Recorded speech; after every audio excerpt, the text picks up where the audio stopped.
Hi there guys, I'm Nikhil from Grady Tech, and in this video, I'll be talking about the best features of Realme 3i. By the way guys, I've already made a dedicated video for the tips and tricks section where I talked about many things which I won't be covering in this video. So definitely check out that video, link will be in the description.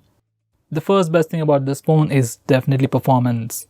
This phone sports a MediaTek Helio P60 processor with Mali G72 MP3 GPU with base variant sporting 3GB of RAM and 32GB of storage. These are the benchmark scores.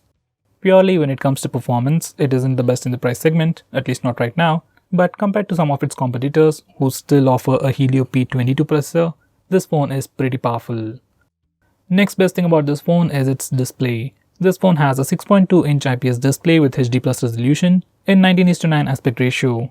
It is also protected by a 2.5D curved Corning Gorilla Glass 3 as well. Display on this phone is pretty good. Sunlight eligibility is decent and color reproduction is also pretty good.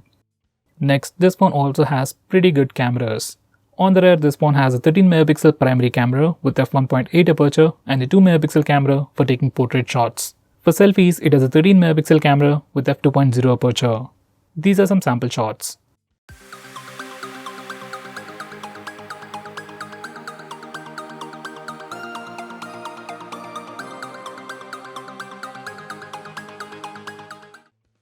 Next, this phone also has a super fast face unlock feature. Just like other Realme phones, even this phone has a super fast face unlock feature and it works really well in good lighting conditions. Most of the time, I can't even see the lock screen. It works pretty well even in low lighting conditions and in complete darkness, but it takes like a second more. Next, you also get a super fast fingerprint scanner on this phone. Once again, just like all of the Realme and Oppo phones, this phone has a super fast fingerprint scanner and it almost instantaneously unlocks your phone. Next we have Nightscape, which is like a dedicated low light mode which allows you to take better pictures even in low lighting conditions. These are some sample shots. Next we have Chroma mode. Now this is a very unique feature available only on this phone or Realme and Oppo phones. Once you turn it on, everything will pop out, colors will look super saturated, and images will look very pleasing. Next we have portrait mode for both the front and rear cameras. Now this isn't a very big feature, it's been around for many years, so I won't talk about much. These are some sample shots.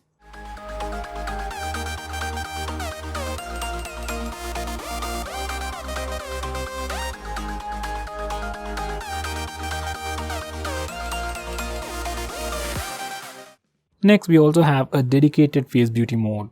Now this brings in a lot of cool features like it can smoothen your skin, make your face thinner and even smaller, and do all sorts of crazy stuff. Have a look at this.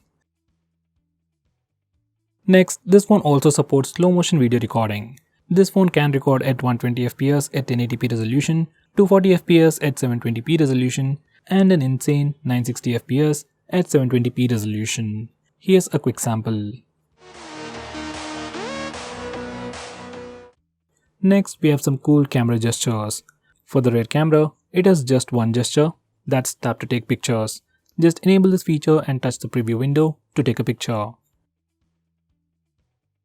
Now for the front camera, it also has the palm gesture, and once you enable this feature, whenever your phone sees your palm, it takes a picture in 2 seconds.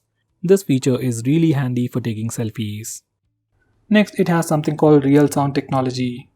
Now if you want to improve the audio experience on the headset, just enable real sound technology from the sound settings and you will definitely see a noticeable difference.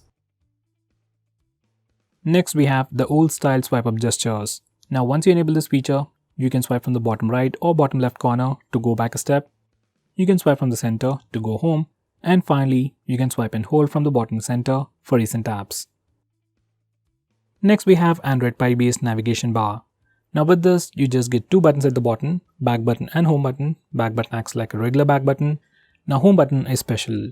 You can click it to go home, you can swipe up on the home button to go to the recent apps page, and you can swipe the home button right side to quickly switch between applications. It's a pretty cool feature, but doesn't work properly on this phone. So I'd suggest you to stick with the regular navigation bar or with the navigation gestures. Now going on next, we have a super handy shortcut to trigger Google Assistant with the power button. Once you enable this feature, you can long press the power button to trigger Google Assistant. It's a nice feature and can be quite useful while using the navigation gestures. But I don't think this power button will last longer if you use it continuously. Next we have 3-finger screenshot. Now before I show you that, let me show you how to take a normal screenshot. On any Android phone, if you want to take a screenshot, press the volume down button and power button both at the same time and your phone will take a screenshot. It is as simple as that. Now for some reason, if that's a bit difficult for you or if you need something more easy, you can enable this 3-finger screenshot gesture. Now once you enable this feature, you can simply swipe down using 3 fingers to take a screenshot. Personally, this is my favorite feature or my favorite way to take a screenshot, and nowadays most of the phones support this feature. Now going on next, we have long screenshot. Now to take a longer screenshot, first you need to take a normal screenshot. You can either use the buttons or the gesture. Now once you take a screenshot, you get this preview. Now click long screenshot. Now just scroll the page up as long as you want to take a longer screenshot. Now going on next, this phone even comes with screen recording. I really don't know why you want to record your screen, especially on an Android phone, but for some reason if you want to record it, you can start it from the notification toggles, or you can also use the smart bar which can be accessed from anywhere by swiping on the right side corner. You can stop recording by clicking the stop button on the floating bubble. Now going on next, you also have the option to record calls automatically on your phone. So to enable that, go to settings, then select system apps, then select calls. From here select call recording and then enable the toggle that says all recording to record all the calls automatically on your phone. Next we have split screen mode. Now split screen mode has been on Android for a very long time, but on this phone we have some more features. Now to start a split screen mode, as always you can simply press and hold the recent tabs button, or on this phone you can also use the 3-finger gesture. Simply swipe up using 3 fingers to open the current application in a split screen mode. You can choose a secondary application from the list below. Personally, I like this gesture and I wish every other phone has it. Next we have some screen off gestures like double tap to wake. Just enable it and double tap the screen to wake it up. Next you can draw a O to open the camera application. We can also draw a V to toggle the torch.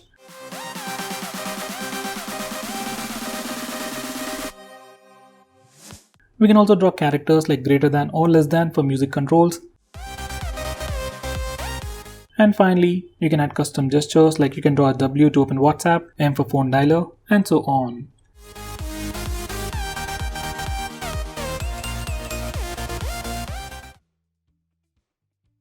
Next we have raise to wake. Now once you enable this feature, you can simply raise your phone or pick it up from a table and your phone wakes up and then displays the lock screen. Next we have flip to mute incoming calls. Now just like the name suggests, once you enable this feature, you can flip your phone to silence an incoming call. Next we have one-handed mode. You can enable this feature from the toggles, and once you click on it, screen size will shrink and your phone becomes much more usable one-handed. Once you're done, you can click the button on the top corner to go full screen. Now going on next, this phone has a very unique feature called Smart Sidebar. It is enabled by default and this is how it looks like. You have some quick shortcuts, quick actions and some quick applications. You can access it from anywhere. Even while watching videos or playing games in full screen mode, you can swipe near the notch area to bring it up.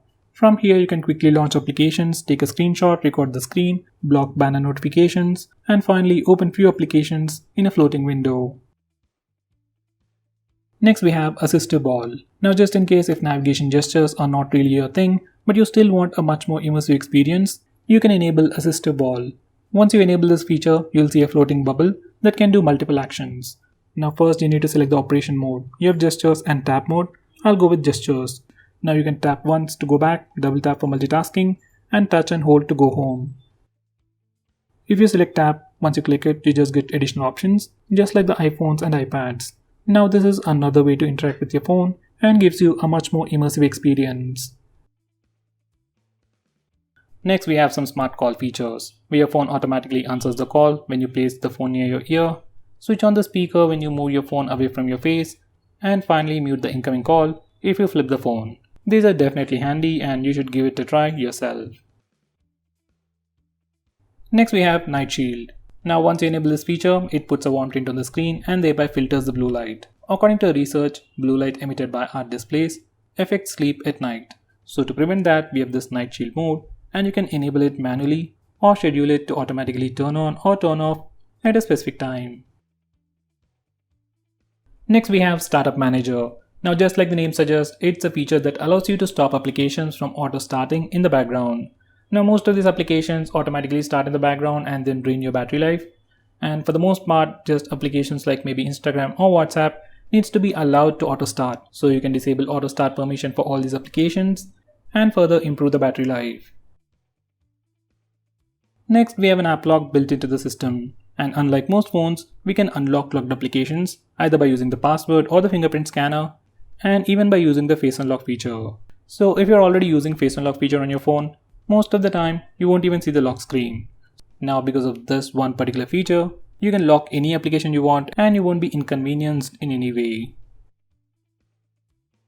Next we have clone apps, which is a feature that allows you to use two instances of the same application. Like you can have two WhatsApp accounts, two Facebook accounts, and two Instagram accounts on the same phone. This is definitely a very handy feature, but it is still limited to only very few applications. Let's say if I want to use two Paytm accounts on the same phone, we can't do that. Next we have GameSpace.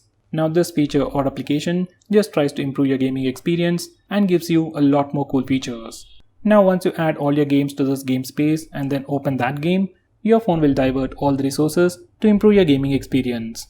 It means faster game load speeds, better visuals, and more than that, it gives you the option for Do Not Disturb mode, where you won't be interrupted with annoying notification sounds or visual disturbances like banner notifications. You also have different power profiles to improve the performance or battery life. It also gives you the option to disable auto brightness, which is missing on many phones out there. Next we have anti-harassment.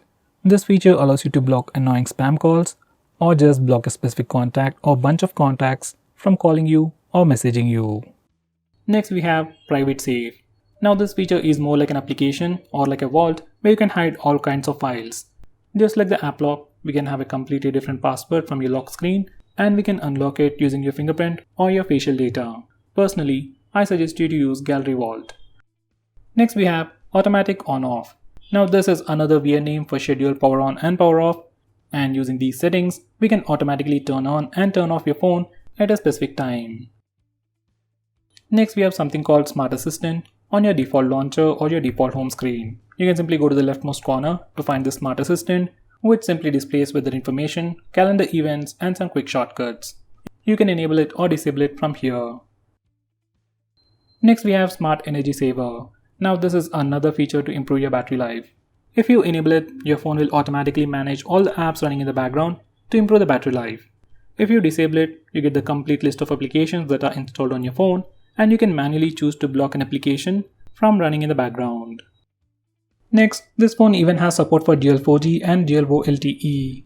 Now this is a SIM card tray and obviously it has support for dual SIM, and along with that it has support for dual 4G and dual VoLTE. So you can use two SIMs in 4G or two SIMs in VoLTE, like even two Jio SIMs on the same phone without any issues. Next, this phone even supports native video calling. Here's a quick preview. Next, it even has a dedicated SD card slot. Nowadays, most of the phones do offer a dedicated SD card slot, but for a phone with this configuration at this price, with all these features, it's quite rare.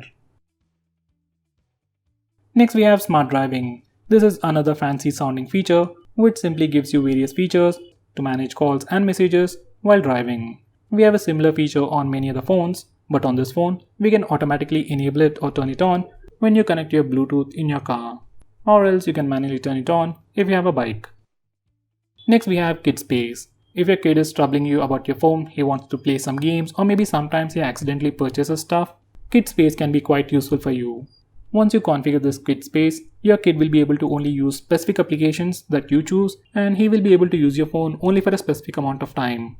Once again, it's a nice feature, but if your kid already knows your password, it's completely useless.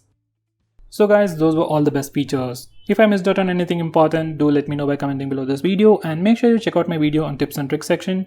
Link will be in the description. Now, if you're planning to buy this phone, please use the link in the description. It always helps the channel, and if you want us to make any specific video, tweet out to us with the hashtag AskGreedyTech on Twitter, and I'll try to make it as soon as possible. I'm Nikhil from GreedyTech signing off. Have a nice day.